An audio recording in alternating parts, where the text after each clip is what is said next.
할렐루야. 주일 오후 예배 나오신 여러분, 주님의 이름으로 환영합니다. 우리 앞뒤 샤워를 한번 바로 인사하십니다. 참 잘하셨습니다. 함께 인사하겠습니다. 예, 어제까지 그렇게 비가 오더니 오늘 갑자기 많이 덥네요. 예, 이제 비는 다 왔다고 합니다. 그래서 우리 대구는 큰 피해 없이 잘 지나가서 참 은혜인 줄 믿습니다. 이제 내일부터 본격적으로 조금씩 더워진다고 하니까 또 더위 조심하시고 늘 강건할 수 있기를 소망합니다. 예, 오늘은 웨스트민스터 신앙법에서 제19장 하나님의 율법입니다. 우리 지난주에 우리가 신앙의 확신에 대해서 은혜와 구원의 확신에 대해서 함께 우리가 말씀을 통해 살펴봤습니다. 신앙은 정말 하나님께서 우리가 믿음을 통해서 이제 구원받은 하나님의 자녀들이 하나님을 사모하고 하나님을 은혜를 또 간구하는 그런 믿음의 삶을 우리가 신앙의 삶이다라고 표현합니다.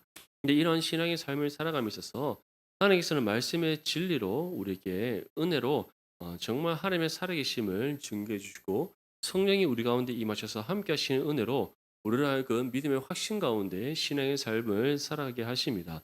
그래서 우리가 구원받음에 있어서는 이 신앙의 확신이 본질은 아니지만 신앙의 삶을 살아감에 있어서 이 신앙의 확신은 우리에게 반드시 필요한 본질이라는 사실을 기억할 수 있기를 바랍니다. 그래서 우리가 믿음의 확신, 분명한 신앙의 확신이 없으면 어떻게 되겠습니까?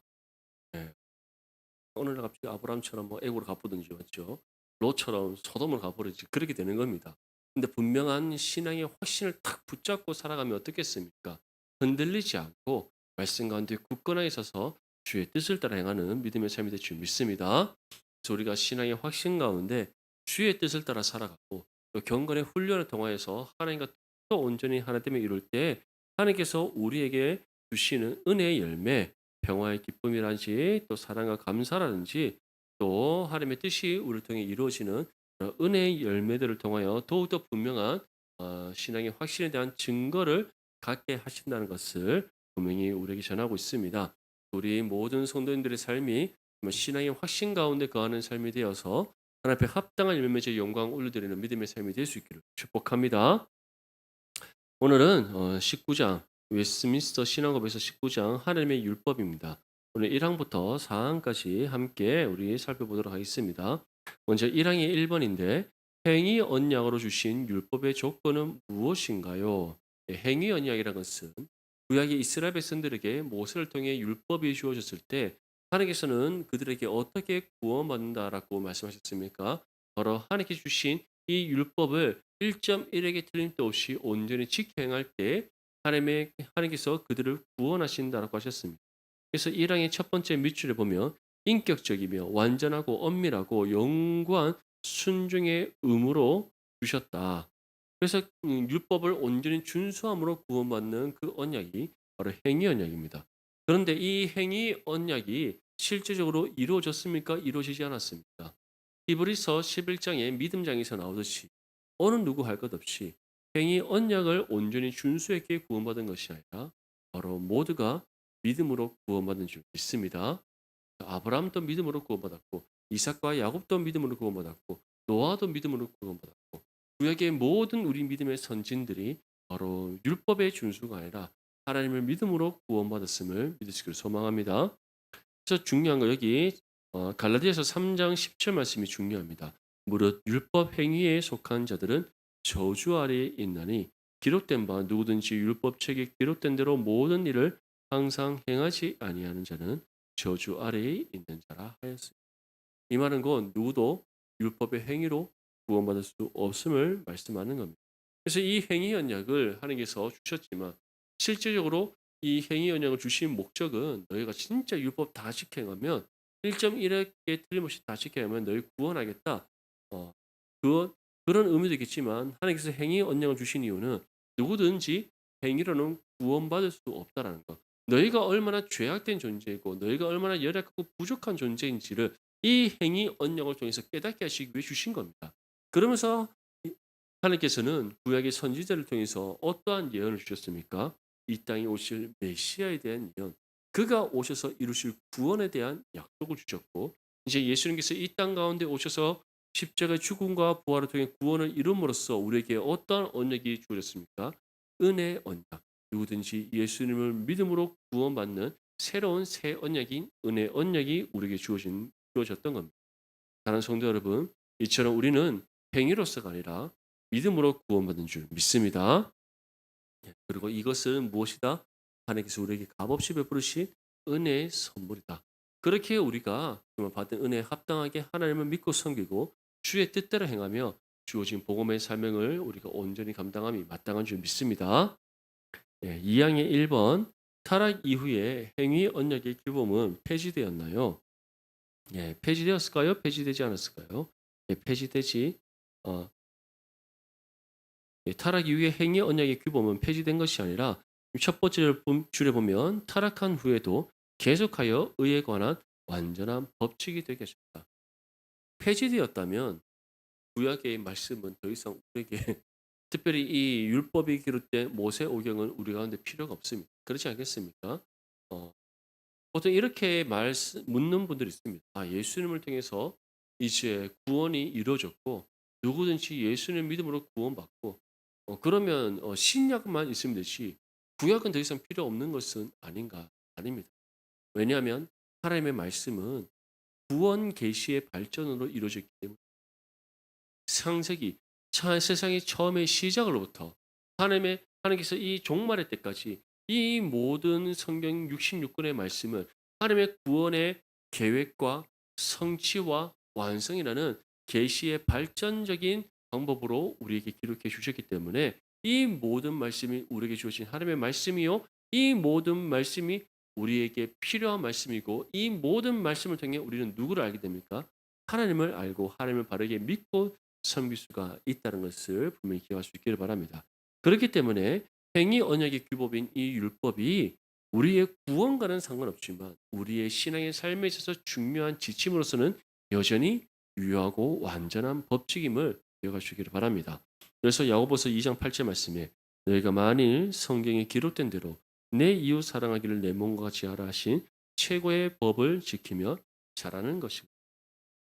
이미 내 이웃을 내 몸같이 사랑하라는 것은 구약의 율법에 기록된 하나님의 말씀입니다. 하나님을 사랑하고 우리 이웃을 사랑하는 그 이에 대한 구체적인 계명이 무엇입니까?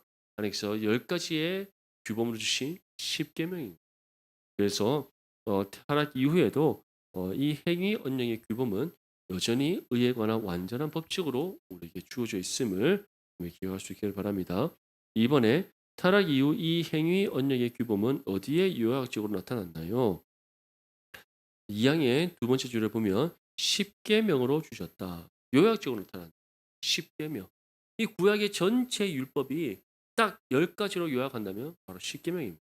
1계명부터 4계명까지는 하나님과의 우리의 관계에서 지켜야 될 행위 언약의 규범이고 5계명부터 10계명까지는 우리가 사람과 사람 사이에서 이웃 간의 관계 속에서 지켜야 될 우리에게 주어진 행위 언약의 규범이다.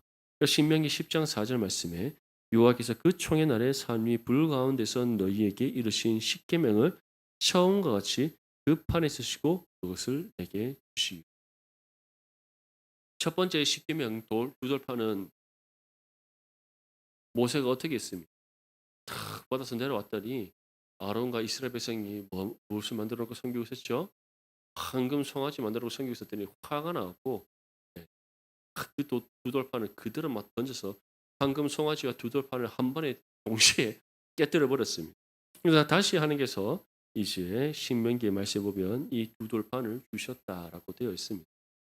혹시 우리 성도님들 MBTI 아십니까? MBTI 지금 기질 테스트라고 하는데 성경적 MBTI라는 것도 있습니다. 다시 말해 성경에 나오는 인물들의 MBTI를 이렇게 조사하는 건데 우리 예수님 MBTI 무엇이었을 것 같아요? 그래서 이 부분에 좀 연구하신 많은 분들이 이제 예수님의 여러 가지 성격을 쫙 조사해 보니까 예수님의 MBTI가 ISFP로 나온답니다. ISFP. 예수님 외향적이지 않았습니다. 굉장히 내향적인 분이죠. 그리고 아주 센스 예수님 뭐 말씀에 표현해보면 아주 세밀하게 오밀조밀하게 잘 표현하시 그리고 감성이 풍부하셔서 공감력이 좋으셨던 분이고 참고로 우리 예수님은 계획적이지 않으셨다. 발 닿는 곳으로 가셨던 분이시다. ISFP. 그러면 신구약 성경을 다 통틀어서 최고의 선지자자 지도자로 꼽히는 이 모세의 MBTI는 무엇일 것 같습니까? 모세의 MBTI 저랑 똑같은 ENTJ. 모세는 평소에 화 잘 안 냅니다. 맞죠?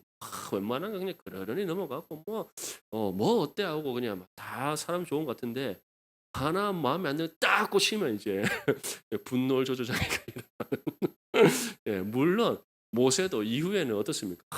모세의 평가 보면 온유한 사람이더라. 할렐루야. 예, 제가 더욱더 온유해질 수 있도록 믿으시기 바랍니다. 예.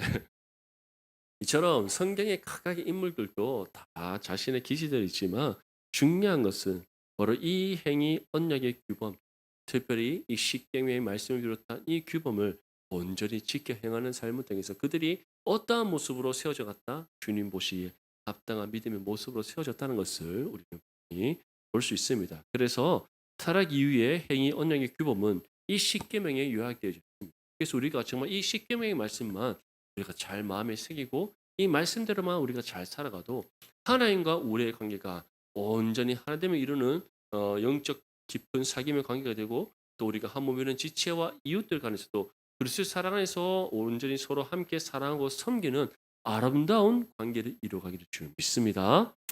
예, 세 번째로 3번에 크게 두 부분으로 구성된 십계명의 핵심. 예, 방금 제가 말씀드렸듯이 하나님께 대한 우리의 의무와 사람에 대한 우리의 의무입니다. 그래서 십계명의 첫 번째가 무엇입니까? 하나님 외에 다른 신을 섬기지 말라. 어떤 것으로도 우상을 만들지 말고 하나님의 이름을 망령되게 이끌지 말라. 이것은 하나님을 부끄럽게 하고 하나님을 우리의 마음대로 헛되게 이름을 부르거나 사용하지 말라는 것. 특별히 예수님 시대 때 바리새인들이 그렇게 했지 않습니까? 사람과 사람 사이에서 약속을 하는데 하늘을 가리켜 이렇게 맹세하고 땅을 가리켜 맹세하고 나무를 가리켜 맹세하고 무엇입니까? 그렇게 맹세해봤자 뭐 하늘을 향해 맹세했는데 하늘이 무슨 어떠한 보증이 되어집니까? 되지 않습니다. 그렇게 그들이 하나님의 이름을 빗대어서 하늘을 향해 맹세하고 땅을 향해 맹세하고 나무를 향해 맹세하고 하나님의 이름을 그렇게 가볍게 여기고 어심 여겼음을 뜻하는 겁니다. 그렇게 하지는 않도록 마지막 네 번째 안식을 일을 거룩하게 구별되게 시켜라. 이것은 무슨 뜻입니까? 우리가 이 주일을 온전히 거룩하게 구별되게 하나님 앞에 온전히 예배함으로 지켜라라는 것을 뜻하는 겁니다. 그리고 우리 이웃 간의 관계는 어떻습니까? 내 부모를 공경하고 그리고 살인하지 말고 도둑질하지 말고 간음하지 말고 또 내 이웃에서 탐하지 말고 이러한 부분들 다 우리가 온전히 지켜 행할 때에 하나님께서 우리를 정말 기뻐 받으시고 우리를 통해 선한 하나님의 은혜가 이 땅 가운데 임할 줄 믿습니다. 넘어가 3항의 1번입니다. 도덕법 외에 그리스도의 중보 사역과 제사와 관련된 율법은 무엇입니까? 예, 3항의 첫 번째 줄 보면 여러 예표적 규례를 담고 있는 의식법들이다. 이 의식법들에는 바로 우리가 뭐 제사와 비롯한 그런 여러 가지 의식법들을 가리키는데 히브리서 10장 1절 말씀 보면 율법은 장차 올 좋은 일의 그림자일 뿐이요 참 형상이 아니므로 해마다 늘 드리는 같은 제사로는 나오는 자들을 언제나 온전하게 할 수 없느니라. 이처럼 예수님께서 이 땅 가운데 오셔서 구원을 이루시고 그리고 이 땅 가운데 그리스도의 몸된 교회가 세워지고 하나님께서 이제는 예수님을 통하여서 우리가 하나님과 더불어 화목하게 되는 그런 그 은혜가 우리 가운데 임함으로써 더 이상 우리에게는 무엇이 적용되지 않습니다.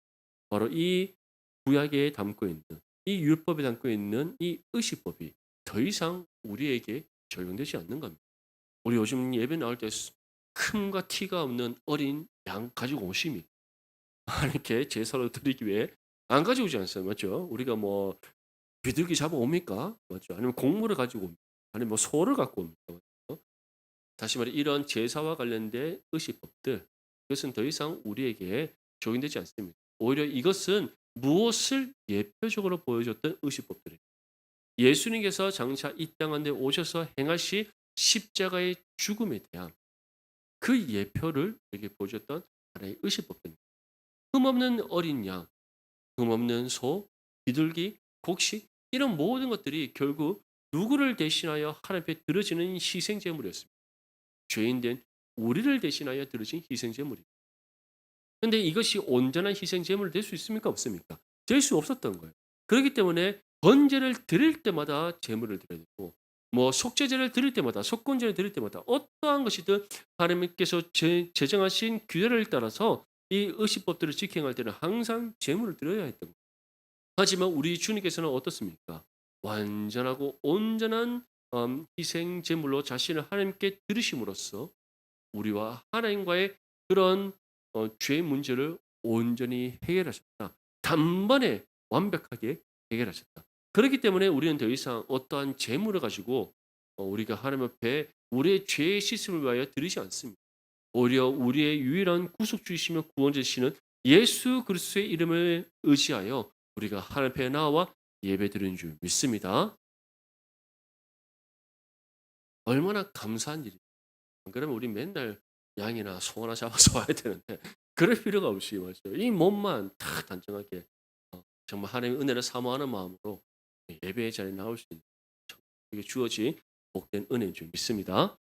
자, 이번에 의식법은 지금 또 지켜져야 하나요? 그렇지 않다. 그래서 사망의 끝에 보면 이 모든 의식법은 이제 새로운 약속 아래에서 해지되었다. 이 새로운 약속이 무엇입니까? 누구든지 이 예수님을 믿음으로 구원받고 그리고 예수님으로 인하여 하나님과 화목을 이루게 된 은혜의 약속입니다. 그래서 예수님께서 십자가에서 탁 죽는 그 순간 무엇이 위로부터 아래로 찢어졌습니까? 휘장. 하나님과 우리와의 관계를 가로막고 있는 죄에 대한 하나의 예표적인 상징으로 있는 그 휘장이 위에서부터 아래로 쫙 찢어졌다. 이것은 곧 이제 예수님께서 하나님과 우리와의 관계를 화목시키시는 그 중보자가 되셨음을 보여주고 있는 거예요. 예수님께서 우리의 모든 죄를 짊어지시고 십자가의 죽음으로 죄를 갚으시는 것은 이제 예수를 믿는 모든 사람은 구원받은 동시에 하나님 화목을 입고 그런 상징적인 증거로서 휘장이 찢어져 정말 그 은혜 가운데 우리가 하나님과 화목을 이루어 오늘 이 시간 또 주님 앞에 나와 예배 드릴 수 있음을 믿으시기를 소망합니다. 사항의 1번입니다. 도덕법 외에 정치적이며 사회적인 질서 운영을 위해서 주신 율법은 무엇입니까? 사항의 첫 번째 줄을 보면 여러 가지 재판법들도 주셨다라고 되어 있습니다. 이처럼 구약의 율법뿐만 아니라 예수님의 말씀도 그렇고 성경에 우리가 66권의 말씀을 보면은 정말 우리의 실생활에 너무나도 우리가 적용되는 중요한 법칙들, 하나님의 그 말씀의 규례들이 많이 있습니다. 참고로 우리 대한민국은 자유민주주의 국가입니다. 아멘. 정말 하나님께서 우리 대한민국 주신 너무나 중요한 그런 정말 우리 정치 체계인데 이 자유민주주의가 오랜 역사를 걸쳐서 이제 서방 국가로부터 이루어져서 우리 대한민국까지 넘어왔습니다. 근데 이 자유민주주의라는 이 정치 제도가 실제적으로는 어디서부터 시작되신지 아십니까? 이런 정치 제도가 어디서부터 시작된 교회에서부터 시작돼요. 왜냐하면 이러한 자유민주주의의 정치 제도, 이 입법, 공화정, 이 입법 이제 입헌군주적인 이런 정치 제도를 가장 먼저 교회 안에서 만들어내서 실현한 사람이 종교개혁자 존 칼빈이기 그래서 그 칼빈이 교회 안에서부터 장로 정치 제도라는 이것을 통하여서 우리 자유민주주의의 가장 기본이 되는 토대를 만들었고 그것을 이제 사회로 옮겨서 적용하여 만듭니다. 그게 바로 제네바에서 이루어진 바로 정치 제도였습니다. 그래서 실질적으로는 칼빈이 교회의 지도자로서 목회자로서 이 장로교 정치 제도를 기초를 만들어서 교회를 목회했을 뿐만 아니라 이것을 그대로 제네바라는 한 시에 적용해서 시의회에서부터 이 자유민주주의의 가장 기본적인 틀을 확립하여 만들기 시작했던 겁니다. 그래서 칼빈은 목회자이면서도 제네바 시에 가장 아주 강력한 힘을 발휘했던 한 또 정치인이었어요. 근데 이때 칼빈으로부터 이 정치 제도를 빼어서 영국으로 넘어간 사람이 있습니다. 그가 바로 존 낙스. 존 낙스가 스코틀랜드의 종교 개혁을 일으키고 종교의 자유를 얻어낸과 동시에 이 시에 영국에 어떠한 것을 뿌리내리겠는가? 바로 이 장로교 정치 제도에 입각한 자유민주주의 체제를 그가 뿌리내리게 했던 거예요. 그래서 우리가 자유민주주의 이 의회 체제에 있어서 가장 우리가 뿌리가 되는 국가를 뽑는다면 어디를 뽑습니까? 영국 의회 제도의 가장 중요한 나라 영국을 뽑는 겁니다. 그 모든 것이 하나님께서 존 낙스를 통해 주신 아주 중요한 기독교의 유산입니다. 그리고 그 의회 제도가 이제 미국으로 넘어가겠고 미국에 의해서 이제 우리 대한민국으로 이 자유민주 체제가 주어진 겁니다. 그래서 실제적으로 우리나라가 처음 이제 만들어졌을 때 그런 모든 헌법들을 내용들을 우리가 자세히 살펴보면 장로교 정치 제도와 굉장히 비슷한 부분이 많이 있습니다. 우리나라는 삼권 분립이지 않습니까? 입법과 국회 맞죠? 입법기관, 사법기관, 행정기관. 우리 장로교 정치 제도는 어떻습니까? 당회와 당회, 재직회, 공동회 이 세 개의 회의로 구분되지 않습니다. 이것들이 다 동일하게 우리가 보면 모습이 많이 적용되어 있는 겁니다. 그리고 그러한 것들이 성경에서 하나하나 살펴보면 정말 성경의 원리에 입각하여서 만들어져 있는 부분들이 많습니다. 그래서 사회주의나 공산주의는 어느 국가든 상관없이 기독교를 미워하고 말살하기 위해서 정말 끊임없이 노력을 하는 거예요. 이번에 우리가 베트남에 갔지만 베트남 기독교 인정하지 않아요. 겉으로는 인정하는 것처럼 보이지만 우리 지부가 선교사님 말하듯이 인정하지 않습니다. 그래서 지부가 선교사님도 늘 긴장 속에 살고 있습니다. 자칫 잘못하면 추방당할 수 있기 때문에 긴장 속에 살고 있습니다. 중국 기독교 인정합니까? 인정하지 않아요. 어떤 사회주의 국가도 공산주의 국가도 기독교를 인정하지 않습니다. 이슬람도 인정하고 불교도 인정하고 다른 힌두교도 인정하고 다른 종교 다 인정하는데 오직 기독교만 인정하죠. 왜냐? 기독교를 인정하는 그 순간 근본적인 자신들의 모든 정치 체제가 다 무너질 수밖에 없는 그들이 알기 때문에 무엇보다 이 자유민주주의 정치 체제 제도라는 것 자체가 성경을 통해서 우리에게 주신 여러 가지 사회 질서 운영을 위해 주신 이 법에 기초를 하고 있기 때문에 더 그런 겁니다. 그래서 우리 대한민국이 정말 이 자유민주주의 체제 가운데 또 우리가 정말 국가가 세워졌고 이 체제를 우리에게 허락하신 것이 하나님의 은혜라는 사실을 기억하면서 정말 이 나라와 민족을 위해 더 기도하는 저와 여러분들이 되시길 간절히 소망합니다. 그래서 고린도전서 9장 9절 말씀 보면 모세의 율법에 곡식을 밟아 떠는 소에게 망을 씌우지 말라 기록하였으니 하나님께서 어찌 소들을 위하여 염려하심이냐. 이것이 무슨 뜻을 갖고 있습니까? 바로 율법에 곡식을 밟아 떠는 소에게 망을 씌우지 말라.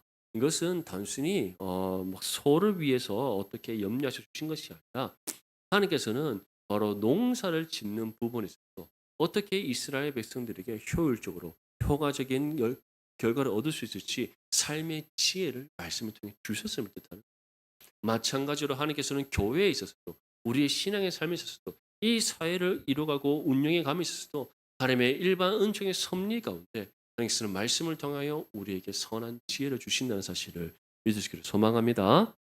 네, 마지막으로 이번에 재판법, 정치법은 지금도 지켜져야 하나요? 두 번째 줄에 보면 이 법들은 그 백성의 국가와 함께 폐지되어 실제적으로 이스라엘에게 주셨던 이 정치법은 폐지되었습니다. 왜냐? 이스라엘이라는 나라가 더 이상 없기 때문에. 하지만 이 정치법들, 이와 관련된 모든 재판법들은 여전히 우리가 신앙의 삶을 살아가고 또 우리가 이 사회를 아름답게 만들어가면서 있어서는 아주 중요한 적용의 지침으로서 여전히 유효하다는 것을 기억할 수 있기를 바랍니다. 그래서 이어지는 사항이 끝에 보면 일반적 원칙 외에는 더 이상 지킬 의무가 없다. 일반적 원칙. 다시 말해 이스라엘에게만 특징적으로 주어진 원칙들도 있고 그렇지 않은 일반적인 규범의 원칙들이 있습니다. 율법에는 그렇게 구분되어져 있습니다. 그런데 이것을 우리가 그냥 문자적으로 적용하는 것이 아니라 하나님께서 우리에게 주신 이 모든 법칙들을 정말 우리의 사회와 실생활에 있어서 하나님의 그 말씀의 뜻을 우리가 바르게 분별해서 적용할 때 정말 우리의 신앙의 삶, 또 우리가 살아가는 이 사회를 바르게 세워나감에 있어서 유효하고 아주 중요하다는 것을 분명히 기억할 수 있기를 바랍니다. 그래서 마태복음 5장 17절 말씀에 보면 내가 율법이나 선지자를 폐하러 온 줄로 생각하지 말라. 폐하러 온 것이 아니요 어떻게 하기 위해서 오셨다? 완전하게 하려 하심이다. 그렇기 때문에 율법의 말씀은 더 이상 뭐 구약의 모든 율법의 말씀 더 이상 우리가 필요 없어. 상관없어. 아닙니다. 칼빈 또한 이 장로교 정치 제도와 또 그 제네바시의 그런 정치 체제를 만들 때 예수님께서 주신 그 신학의 말씀, 상상순의 말씀, 정말 그리고 바울이 주는 그 여러 가지 교리의 가르침들 그런 것들을 토대로 했지만 결국 이 모든 말씀 또한 무엇으로 인용하여 다 적용되어진 말씀입니까? 구약의 선지자들의 글들과 율법에 주신 그 말씀들이 예수 그리스도를 통해 어떻게 성취되어서 우리가 이 말씀을 어떻게 우리의 삶 가운데 적용해 나갈 것에 대한 그런 말씀으로 주어진 것이기 때문에 칼빈은 구약과 신약의 말씀을 비교하고 또 이것을 바르게 적용하여서 이 모든 것들을 만들어냈던 겁니다. 마찬가지로 우리 또한 이 율법의 말씀이 더 이상 우리와 아무런 상관없는 말씀으로 치부하는 것이 아니라 여전히 유효한 하나님의 말씀으로 우리가 기억하면서 그 말씀 가운데 우리에게 주시는 은혜의 교훈들을 바르게 분별하여 우리의 삶에 적용하고 이를 통해 먼저는 우리가 속해 있는 이 사회를 이롭게 하고 또 우리의 신앙의 삶이 하나님 뜻에 합당한 삶으로 나아갈 수 있기를 주님의 이름으로 축복합니다.